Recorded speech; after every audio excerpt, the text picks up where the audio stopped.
Buen día. ¿Qué tal? Buenos días. Digamos, logrado el gobierno nacional, en cierta manera, mitigar el impacto creciente que se ha dado en el mercado, particularmente del dólar, en las últimas semanas. ¿Cuál es la mirada? ¿Por qué se dio esta situación vinculada justamente con los temas económicos? Lo que estuvimos observando en las últimas semanas fue lo que en la jerga económica se denomina un ataque especulativo a una moneda, propia de una situación económica o financiera de un país o eventualmente por una debilidad política. En este caso, digamos que se sumaban ambas, puesto que el gobierno venía arrastrando una situación política bastante compleja, desde la elección con la provincia de Buenos Aires y todos los errores que cometieron en el armado de listas y las peleas con sus potenciales socios políticos, además del resultado electoral, obviamente, de la provincia de Buenos Aires, sumado a una situación económica, o mejor dicho, una situación financiera de la República Argentina bastante delicada, digamos. Recordemos que el país viene con un acuerdo con el Fondo Monetario Internacional de hace 5 meses atrás y a partir de allí tratando de ordenar una serie de variables macroeconómicas, pero el desarreglo, digamos, que había en la economía era lo suficientemente grande como para no haber sido corregido en tan poco tiempo. Y en el medio, bueno, aparece este proceso electoral con bastantes desaciertos por parte del oficialismo, lo cual hizo que eh, resultase muy fácil para los especuladores empezar a tratar de sacar diferencias contra una suba del precio del tipo de cambio, que fue lo que estuvo ocurriendo la semana pasada. En este caso, muchas veces lo que ocurre es que algunos, entre comillas, apostadores o especuladores lo que hacen es tomar créditos en el mercado para comprar, digamos, apostando en contra de la moneda nacional, en este caso comprando dólares, y tratando de lucrar con la diferencia en el tipo de cambio. Un tipo de cambio que había aumentado prácticamente un 15% en las últimas 2 semanas y como le decía, muchos especuladores lo que estuvieron haciendo es tomando créditos en pesos para comprar dólares, esperando venderlos en 1.500, 1.600, 1.700 pesos y quedarse con la diferencia. Lo que se encontraron es que muchos especuladores que la semana pasada estuvieron haciendo esto y terminaron comprando en 1.500 o 1.550, ayer lunes tuvieron que salir desaforados a desarmar estas posiciones, vendiendo prácticamente 100 pesos abajo, todo lo cual hizo que la misma ola que hacía subir el dólar, que hacía bajar los bonos, generó el efecto contrario. El dólar empezó a bajar, los bonos empezaron a subir, al igual que las acciones, y lo que vimos ayer fueron acciones fundamentalmente de los bancos, Banco Francés, Banco Galicia, que subieron más del 20%. Algo similar ocurrió con los bonos del Estado Nacional, que venían muy castigados, con caídas de prácticamente un 30-25% en las últimas 4 semanas, y que ayer recuperaron prácticamente la mitad de lo que habían perdido en todo el mes anterior. Y todo se debió a un cambio de expectativas. O sea, bastó con que el secretario del Tesoro de los Estados Unidos saliese a decir que iba a apoyar financieramente a la Argentina con todas las herramientas que ellos tuviesen disponibles, precisamente para sostener el peso y obviamente sostener al gobierno argentino. Y bastó con esas declaraciones para que todo el mercado se diera vuelta y lo que era una noche absoluta pasó a ser un día claro, diáfano, con un sol radiante,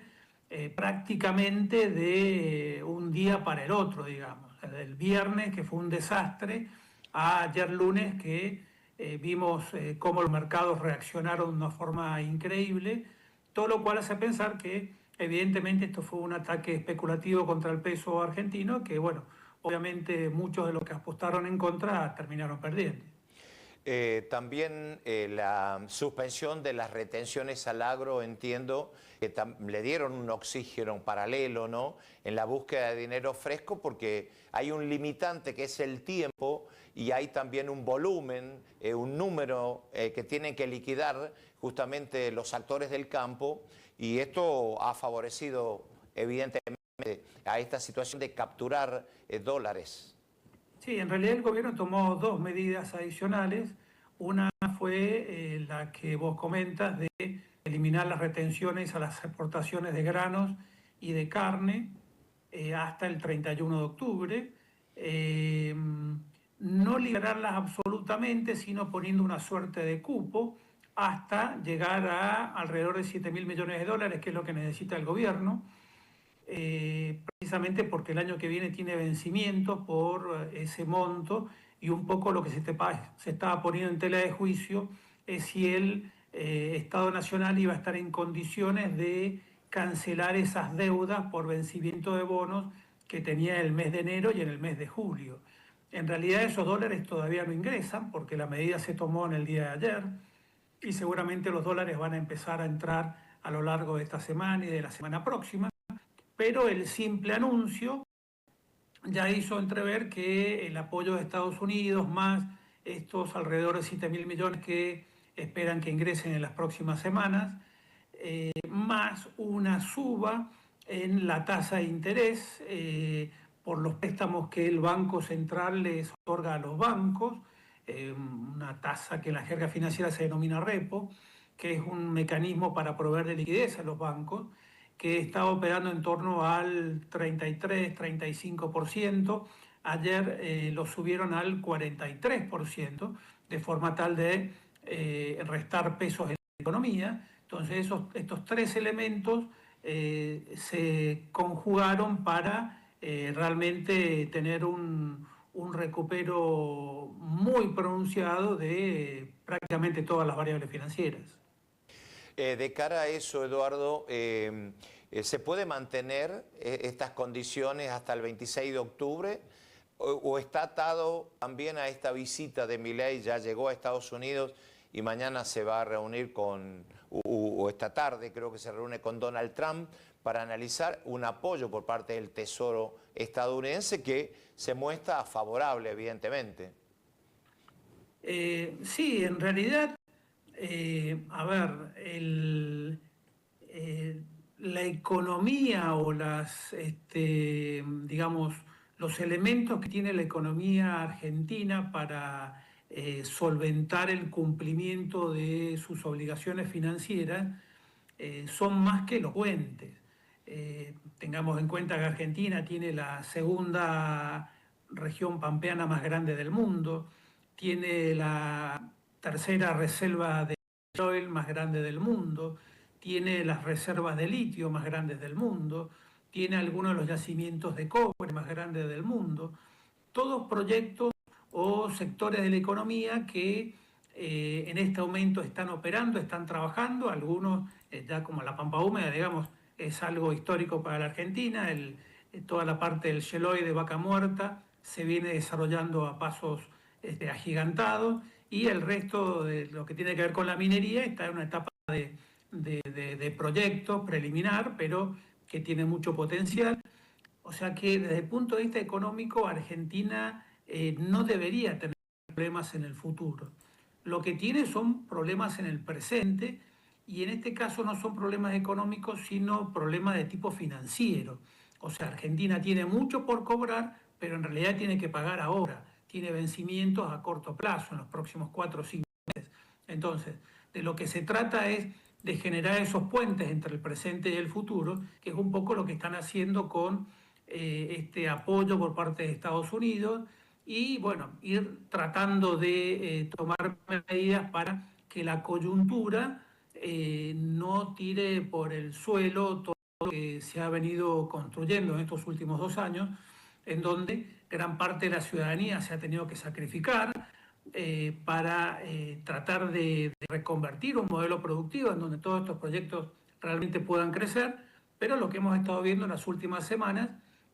es un comportamiento absolutamente agresivo por por parte de la oposición política, que de repente, después de 20 o 30 años, se acordaron que los jubilados cobraban poco, que los hospitales no tenían presupuesto, que las universidades estaban desfinanciadas o que las personas con discapacidad no tenían buenas condiciones de vida y quisieron solucionarlo todo justo un par de semanas antes de las elecciones. Y bueno, evidentemente cuando vos tienes actitudes políticas de esas características, bueno, obviamente que es bastante difícil que las cosas puedan llegar a salir bien, digamos. En este sentido, lamentablemente vemos una clase política argentina muy pobre, con niveles o comportamientos muy ajenos a las necesidades de la sociedad de largo plazo, ya que las sociedades no viven de una campaña política, no dependen de una campaña política, no compran sus alimentos o mandan a los chicos al colegio por una campaña política, pero lamentablemente nuestros políticos argentinos ponen sus preferencias políticas por delante de las necesidades de todo el pueblo y bueno, eso es un poco lo que estamos evidenciando en estos días. ¿Esto puede afectar el IPC del mes de septiembre? Digo, cambiar ese índice inflacionario que hasta ahora venía pendulando y que quería de alguna manera el gobierno que no creciera más allá del 2% y hasta en algún momento se habló del 1%. En el mes de septiembre seguramente vamos a observar una inflación un poco superior a la del mes de agosto, que estuvo el 1,9%. Es muy probable que en septiembre estemos por encima del 2%, puesto que este fenómeno de suba de dólar empieza a impactar en o bien el precio de los bienes importados o bien sobre el precio de los insumos importados. Recordemos que Argentina, el 85% de las importaciones argentinas son lo que se denominan insumos industriales, o sea, drogas base, repuestos o componentes que usa la industria para poder fabricar bienes o servicios. Entonces, cuando aumenta el dólar, aumenta el costo de estos insumos y a partir de allí eso se empieza a trasladar a precios. El traslado no es directo, es un porcentaje de ese aumento, pero ya el índice de precios mayorista del mes de agosto evidenció una suba, fue alrededor del 3%, y es muy probable que en el mes de septiembre veamos un nivel inflacionario en torno al 2,5%, superior al de agosto, por supuesto, pero bueno, lógico en un contexto en donde quedan muchas cosas por hacer, muchas reformas por hacer, y todos estos vaivenes en el tipo de cambio o que siembran dudas sobre el futuro de la economía terminan afectando, entre otras cosas, a los precios, que son los que enfrentan las familias. ¿Usted cree, Eduardo, que se va a mantener en el marco de la banda de flotación fijada por el gobierno el valor del dólar, que no va a volver a intervenir el Banco Central como se ha dado en la semana pasada? En principio, hasta hace 2 semanas atrás, el tipo de cambio estaba fluctuando en una subbanda de entre 1.300 y 1.400 pesos. La semana pasada fue cuando se desbandó y empezó a fluctuar en la banda de 1.400 a 1.500 y en algunos puntos a superarla. Es muy probable que a partir de esta semana y la semana próxima volvamos a ver un dólar fluctuando entre los 1.300 y los 1.400 pesos, que es un valor, digamos, que genera buenos ingresos para los exportadores, desincentiva parcialmente el exceso de importaciones. No sé si es un dólar de equilibrio, pero debiera parecerse bastante a lo que debería ser un dólar de equilibrio, y es muy probable que eso se pueda mantener en el tiempo, teniendo en cuenta que Argentina sigue teniendo inflación, o sea que esos valores deberían ir corrigiendo al alza con el paso del tiempo, pero deberíamos estar en esos términos, salvo ocurra algún otro fenómeno político, digamos, como los que han ocurrido en las semanas anteriores. Pero en esa subbanda de 1.300 a 1.400 deberíamos encontrar el tipo de cambio al menos en los próximos meses. Muchas gracias, Eduardo, por apoyarnos en esta gestión de llevarle alternativas para que nuestra audiencia pueda evaluar el momento actual.